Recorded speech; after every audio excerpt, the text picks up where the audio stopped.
हरे कृष्णा।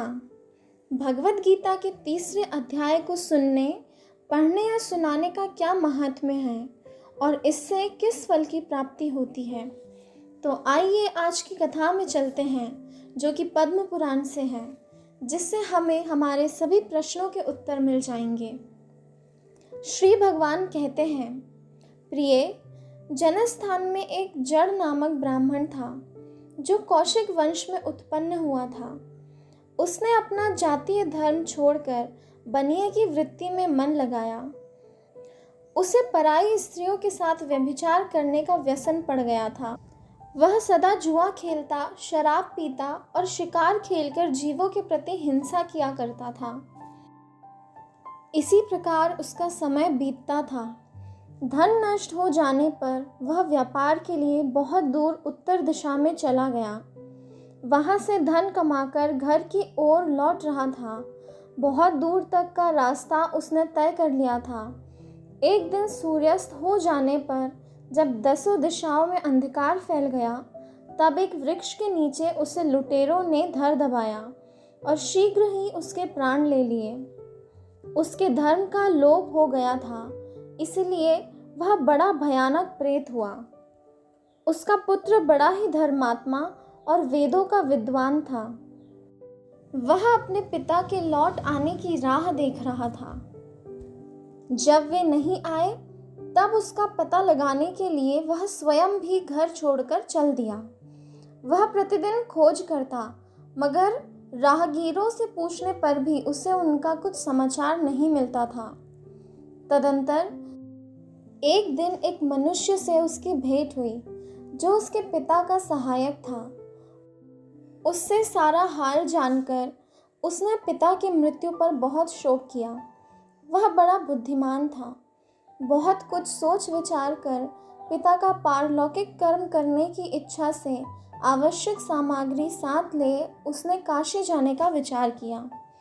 मार्ग में 7-8 मुकाम डालकर वह 9वें दिन उसी वृक्ष के नीचे आ पहुंचा, जहां उसके पिता की मृत्यु हुई थी। उस स्थान पर उसने संध्योपासन की और गीता के तीसरे अध्याय का पाठ किया। इस समय आकाश में बड़ी भयानक आवाज हुई। उसने पिता को भयंकर आकार में देखा। फिर तुरंत ही अपने सामने आकाश में उसे एक सुंदर विमान दिखाई दिया, जो तेज से व्याप्त था। उसमें अनेकों क्षुद्र घंटिकाएं लगी थी। उसके तेज से समस्त दिशाएं आलोकित हो रही थीं। यह दृश्य देखकर उसके चित्त की व्यग्रता दूर हो गई। उसने विमान पर अपने पिता को दिव्य रूप धारण किए विराजमान देखा। उनके शरीर पर पीतांबर शोभा पा रहा था और मुनिजन उनकी स्तुति कर रहे थे। उन्हें देखते ही पुत्र ने प्रणाम किया। तब पिता ने भी उसे आशीर्वाद दिया। तत्पश्चात उसने पिता से यह सारा वृत्तांत पूछा।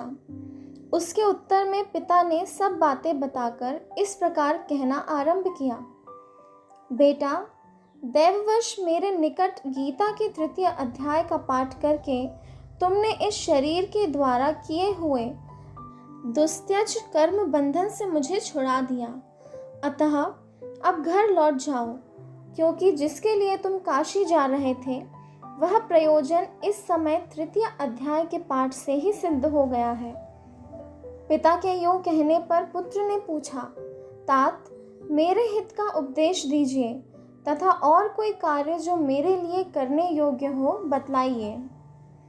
तब पिता ने कहा, अनघ, तुम्हें यही कार्य फिर करना है। मैंने जो कर्म किए हैं वही मेरे भाई ने भी किए थे।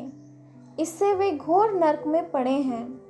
उनका भी तुम्हें उद्धार करना चाहिए तथा मेरे कुल के और भी जितने लोग नरक में पड़े हैं, उन सबका भी तुम्हारे द्वारा उद्धार हो जाना चाहिए। यही मेरा मनोरथ है।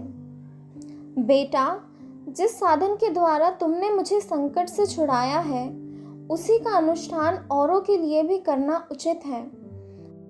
उसका अनुष्ठान करके उससे होने वाला पुण्य उन नारकी जीवों को संकल्प करके दे दो। इससे वे समस्त पूर्वज मेरी ही तरह यातना से मुक्त हो स्वल्प काल में ही श्री विष्णु के परम पद को प्राप्त हो जाएंगे।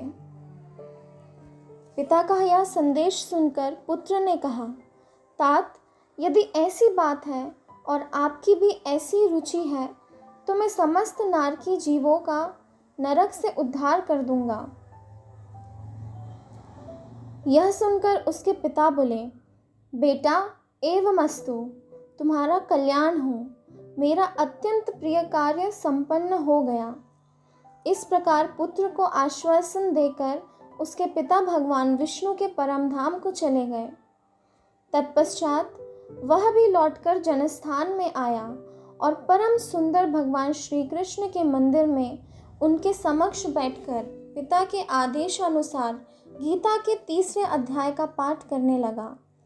उसने नारकी जीवों का उद्धार करने की इच्छा से गीता पाठ जनित सारा पुण्य संकल्प करके दे दिया।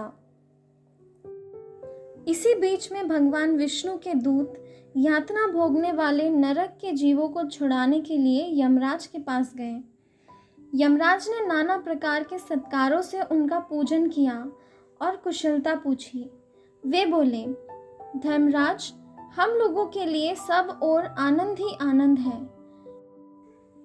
इस प्रकार सत्कार करके पितृलोक के सम्राट परम बुद्धिमान यम ने विष्णु दूतों से यमलोक में आने का कारण पूछा।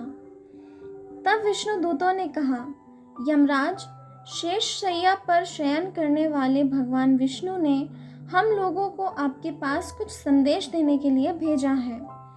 भगवान हम लोगों के मुख से आपकी कुशल पूछते हैं और यह आज्ञा देते हैं कि आप नरक में पड़े हुए समस्त प्राणियों को छोड़ दें।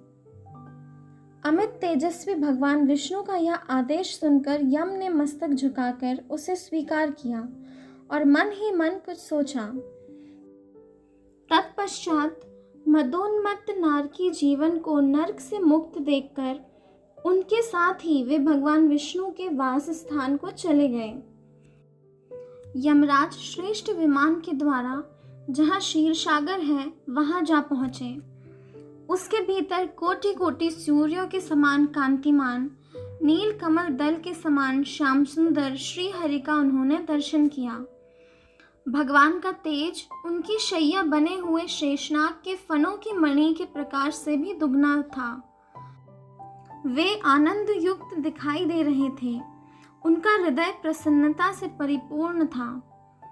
भगवती लक्ष्मी अपनी सरल चितवन से प्रेम पूर्वक उन्हें बार बार निहार रही थी। चारों ओर योगी जन भगवान की सेवा में खड़े थे। ध्यानस्थ होने के कारण उन योगियों की आंखों से तारे निश्चल प्रतीत होते थे। देवराज इंद्र अपने विरोधियों को परास्त करने के उद्देश्य से भगवान की स्तुति कर रहे थे। ब्रह्मा जी के मुख से निकले हुए वेदांत वाक्य मूर्तिमान होकर भगवान के गुणों का गान कर रहे थे। भगवान पूर्णतः संतुष्ट होने के साथ ही समस्त योनियों की ओर से उदासीन प्रतीत होते हैं। जीवों में से उन्होंने योग साधन के द्वारा अधिक पुण्य संचय किया था। उन सबको एक ही साथ वे कृपा दृष्टि से निहार रहे थे। भगवान अपने स्वरूप से भूत अखिल चराचर जगत को आनंद पूर्ण दृष्टि से आमोदित कर रहे थे। शेषनाग की प्रभा से उद्भासित और सर्वत्र व्यापक दिव्य विग्रह धारण किए नील कमल के सदृश श्याम वर्ण वाले श्रीहरि ऐसे जान पड़ते थे मानो चांदनी से घिरा हुआ आकाश सुशोभित हो रहा हो। इस प्रकार भगवान की झांकी के दर्शन करके यमराज अपनी विशाल बुद्धि के द्वारा उनकी स्तुति करने लगे। यमराज बोले, संपूर्ण जगत का निर्माण करने वाले परमेश्वर, आपका अंतःकरण अत्यंत निर्मल है। आपके मुख से ही वेदों का प्रादुर्भाव हुआ है। आप ही विश्व स्वरूप और इसके विधायक ब्रह्मा हैं। आपको नमस्कार है। अपने बल और वेग के कारण जो अत्यंत दुर्धर्ष प्रतीत होते हैं, ऐसे दानवेंद्रों का अभिमान चूर्ण करने वाले भगवान विष्णु को नमस्कार है। पालन के समय सत्वमय शरीर धारण करने वाले, विश्व के आधारभूत सर्वव्यापी श्री हरि को नमस्कार है। आप संपूर्ण विश्व के गुरु, आत्मा और महेश्वर हैं। अतः समस्त वैष्णव जनों को संकट से मुक्त करके उन पर अनुग्रह करते हैं।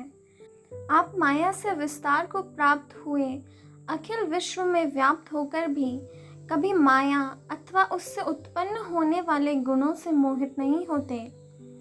माया तथा माया जनित गुणों के बीच में स्थित होने पर भी आप पर उनमें से किसी का प्रभाव नहीं पड़ता।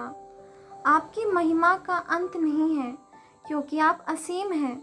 फिर आप वाणी के विषय कैसे हो सकते हैं? अतः मेरा मौन रहना ही उचित है। इस प्रकार स्तुति करके यमराज ने हाथ जोड़कर कहा, जगत गुरु, आपके आदेश से इन जीवों को गुण रहित होने पर भी मैंने छोड़ दिया है। अब मेरे योग्य और जो कार्य हो उसे बताइए। उनके यूं कहने पर भगवान मधुसूदन मेघ के समान गंभीर वाणी द्वारा मानो अमृत रस से सींचते हुए बोले, धर्मराज, तुम सबके प्रति समान भाव रखते हुए लोगों का पाप से उद्धार कर रहे हो। तुम पर देहधारियों का भार रखकर मैं निश्चिंत हूँ। अतः तुम अपना काम करो और अपने लोक को लौट जाओ। यूं कहकर भगवान अंतर्धान हो गए। यमराज भी अपनी पुरी को लौट आए। तब वह ब्राह्मण अपने जाति के और समस्त नारकी जीवों का नरक से उद्धार करके स्वयं भी श्रेष्ठ विमान द्वारा श्री विष्णु धाम को चला गया। हरे कृष्णा।